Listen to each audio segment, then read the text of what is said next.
রোববার বিকেলে গণভবনে চীন সফর উপলক্ষে আয়োজিত সংবাদ সম্মেলনে প্রধানমন্ত্রী শেখ হাসিনা বলেছিলেন, আমার বাসায় পিয়নের কাজ করা লোক 400 কোটি টাকার মালিক বনে গেছে, হেলিকপ্টার ছাড়া চলে না।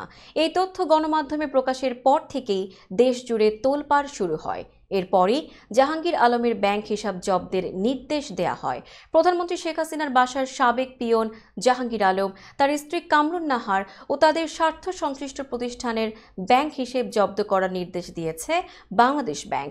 জানা যায়, 400 কোটি টাকার মালিক প্রধানমন্ত্রীর সেই পিয়নের নাম জাহাঙ্গীর আলম ওরফে পানি জাহাঙ্গীর। তার বাড়ি নোয়াখালীর চাটখিল থানাধীন খিলপাড়া ইউনিয়নে। নোয়াখালীর চাটখিল ও সোনাইমুড়িতে জাহাঙ্গীরের রয়েছে নিজস্ব বলয়। এখনও এলাকার রাস্তাঘাট ছেয়ে আছে তার বড় বড় বিলবোর্ড ও পোস্টারে। বর্তমান প্রধানমন্ত্রী শেখ হাসিনা বিরোধী দলীয় নেত্রী থাকার সময় সুধা সদনে কাজ করতেন এই জাহাঙ্গীর। সে সময় সুধা সদনে আসা ব্যক্তিদের পানি এগিয়ে দেওয়ার কারণেই তার নাম হয়ে যায় পানি জাহাঙ্গীর। পরবর্তীতে শেখ হাসিনা প্রধানমন্ত্রী হলে তিনি তার ব্যক্তিগত কর্মচারী হিসেবে কাজ করেন।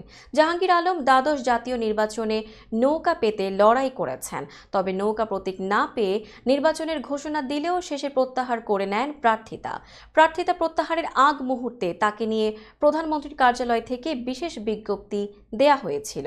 তার বিষয়ে সবাইকে সতর্ক থেকে আইন প্রয়োগকারী সংস্থার সহায়তা নেয়ার পরামর্শ দেয়া হয়েছিল। জানা যায়, জাহাঙ্গীর রাজধানী ঢাকায় একাধিক প্লট ফ্ল্যাটের মালিক।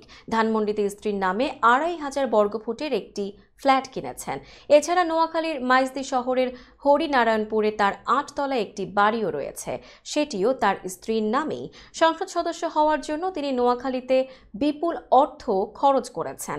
বিভিন্ন সময়ে সরকারের অনেক প্রভাবশালী মন্ত্রী ও গুরুত্বপূর্ণ ব্যক্তিকে নিজের এলাকায় দাওয়াত করে নিয়ে যেতেন তিনি, আর যাতায়াতের জন্য হেলিকপ্টার ব্যবহার করতেন।